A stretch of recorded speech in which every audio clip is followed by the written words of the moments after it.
19.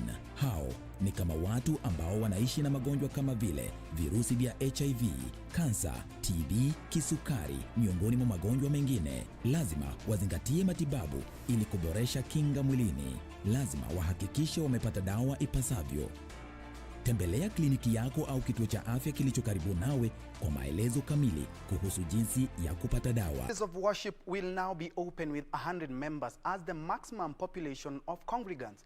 President Uhuru Kenyatta, when announcing new measures going forward, directed that religious leaders take responsibility to ensure that the COVID-19 regulations are adhered to, saying the government has no capacity to police every place.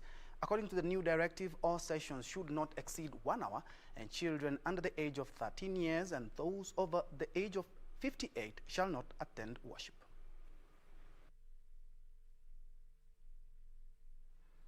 That places of worship will commence phased reopening for congregational worship, and public, that is, individuals can attend worship in strict conformity with all applicable guidelines and protocols, including the self-regulating guidelines that have been developed by our friends of the Interfaith Council. Kenyans can again go back to their places of worship.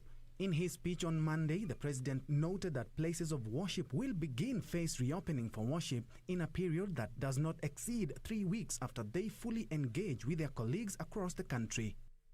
Only a maximum of 100 participants will be allowed at each worship ceremony, which should not take more than an hour.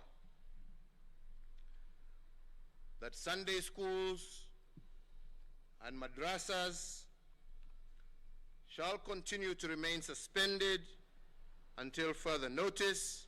President Uhuru added that houses of worship should not be open to people with underlying health conditions, and Sunday schools and madrasas will remain suspended. In-person worship shall not include congregants under the age of 13 or above the age of 58, and shall neither include persons with underlying health conditions. However, the restrictions on the number of persons who can attend weddings and funerals, which are majorly led by the clergy, were extended for a further period of 30 days. The church and mosque had petitioned the president to consider reopening, pledging to adhere to set health guidelines, saying the nation more than ever needs to get in touch with the Maker to deal with the pandemic.